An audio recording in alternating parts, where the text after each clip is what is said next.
Here's a poem I wrote called 17. It's based on my own traumatic experiences.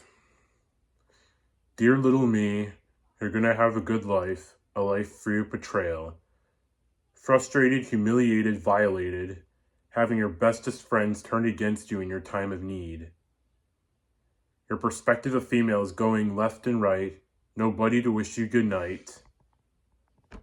People who shrug off your experience because it didn't happen to them. You want to change, but the same results again. Wish things were better when I was 17. Dear little me, I'm sorry you went through these things that I want you to push through. People who will use their love for each other to hurt you and betray you.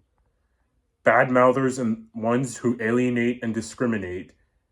Family relations beginning to disintegrate. The one woman who you wanted to share your life with forfeited the promise.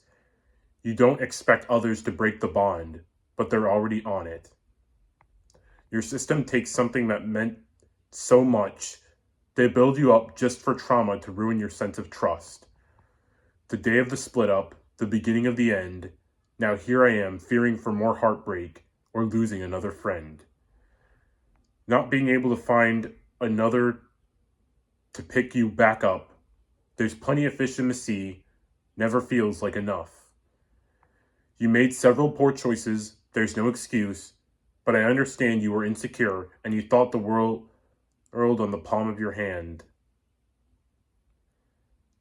Childhood me had an unusual fear of the color green.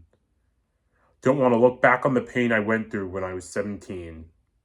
Dear little me, you won't get stuck in the same addictionist phase, try to escape, but you end up back in the same place. Feeling like you shouldn't exist just because other people alternatively said, ending up shaken up casually and psychologically by those who build the cycle of apathy. Losing your youthful friends, some you drove away and others up and left you. You don't forget your friends, but they want to forget you. Deleting your comments and endlessly ghosting you. They think of others, but not the most of you. The age you lost track of true intimacy and can no longer comprehend. They took away my graduation. I'm permanently stuck in devastation. I can't live in a world of discrimination. While my class got a goodbye and good luck, the school just told me to go and get full of people who have no sympathy or regard. The so-called loved ones who fake sympathy and just being hard. People backstabbing you left and right. I'll lay in bed with you tonight. People who will leave you in the dust and then only comes when you bite it and don't bother to help you fight it. Why the F can't I be strong enough to fight it? I want to take the time to say I have both experienced unpleasant things and have done unpleasant things which affected both myself, but more importantly, others. I don't regard myself as a good person by any means, let alone as a role model. Artistically speaking, I do, but in terms of both personality and morality, absolutely not. What do I mean by this? I mean that I want to show that being a good role model involves not only being open about your shortcomings, but know for reference that somebody even who makes mistakes should be considered as human too. Nobody deserves to question their sanity, identity, passion, or in general, their own existence. Dear little me, I speak from the future. I'm more anxious about being social than ever before. Soul is burned down to the core. The first woman who taught me how to love also no longer wants to reunite.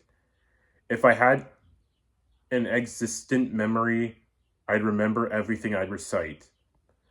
I can feel the body in an alternate dimension. Oh, glorious rope, keep building up the tension. Hopefully, their things will be fitter, and I won't be so awkward and bitter.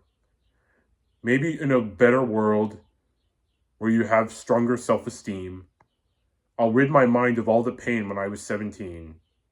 When I was 17, when I was 17, when I was 17. I'll forget the person I was when I was 17. Thank you.